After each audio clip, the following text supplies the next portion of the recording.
श्री गणेशाय नमः। ओम नमो भगवते वासुदेवाय। भाद्रपद मास की अजय एकादशी का महात्म्य।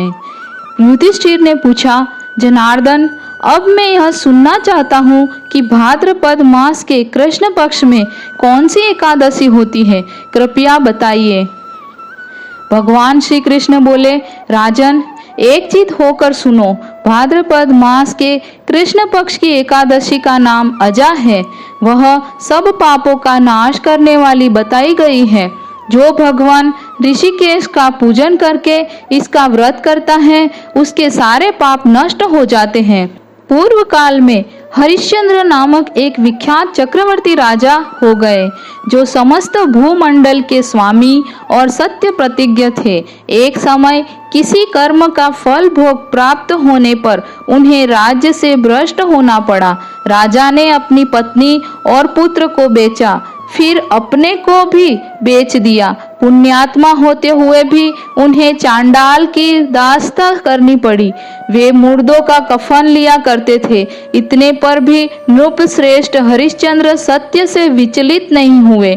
इस प्रकार चांडाल की दास्ता करते उनके अनेक वर्ष व्यतीत हो गए। इससे राजा को बड़ी चिंता हुई। वे अत्यंत दुखी होकर सोचने लगे, क्या करूं, कहाँ जाऊं, कैसे मेरा उद्धार होगा। इस प्रकार चिंता करते करते वे शोक में डूब गए। राजा को आतुर जानकर कोई मुनि उनके पास आए। वे महर्षि गौतम थे। श्रेष्ठ ब्राह्मण को आया देख नृप श्रेष्ठ ने उनके चरणों में प्रणाम किया और दोनों हाथ जोड़कर गौतम के पास खड़े होकर अपना सारा दुखमय समाचार कह सुनाया।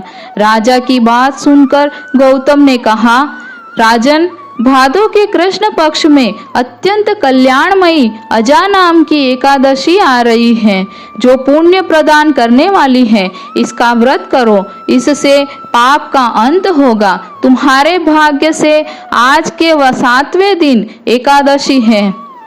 उस दिन उपवास करके रात में जागरण करना। ऐसा कहकर महर्षि गौतम अंतर्धान हो गए।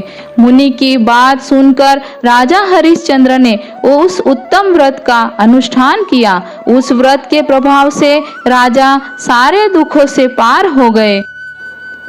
उन्हें पत्नी का सन्निधान और पुत्र का जीवन मिल गया। आकाश में दुंदुभियां बज उठी।